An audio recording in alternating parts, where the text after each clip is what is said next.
Welcome to my YouTube channel. I make vlog video now my tinggi. Ni kinci sani chatang wati na doctor khayu kin parom sa jara tilo ha. Nong nai ang khang to ta wo.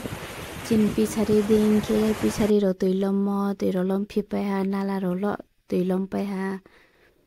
Thang to ta. Hello guys. Mi an jibe thawati phemi tuilom mo. Nong nai je khetor pisari ro tuilom pa phi pa.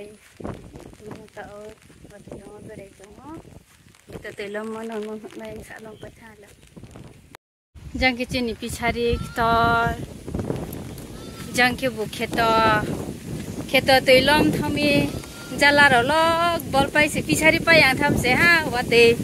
bé thà cái phải mi cái cổng ya này là tiếp qua đi ôi à pichari bay à ôi sao còn không quên ha đâu mà chịu con sẽ đây cả con tao sẽ aram bay tổ ha bị leo anh xe rồi lên này đi thì tôi thông qua lớp quá bây giờ xong tiệm một cái bù khi tôi mấy cây mình đi ali sẽ tiệm mà bây giờ mình có nọ xía chẳng thể cả làm mà đi cái cái bát đi cái tùy lấy tôi khi tôi tùy lấy mà chẳng cái làm mà rồi cậu ye và tỷ lệ này sẽ là sẽ sao thì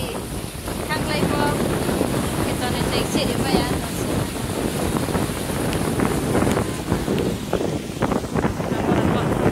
đi bằng mà rồi làm mà tỷ lông món này đi cái tàu vô tỷ lông bay thăng cái bạc cái làm mà phật bạ lông bay chứ khi bay chỉ thì chút tùy chứ này là gì mình sẽ rồi là bên nala jalya cho sẽ ala phải cho rumah yang tha cái tuần này sẽ phải bên nala jalya cho ye a này mà yang tha sẽ rom cho nó phải trái bị lên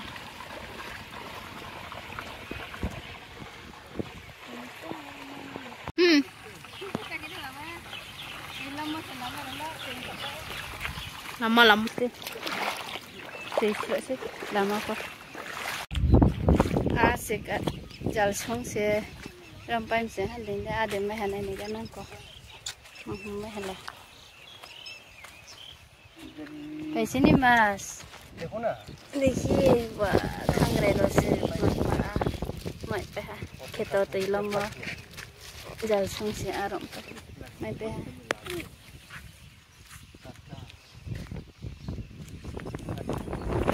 cái tàu tùy tàu món này đi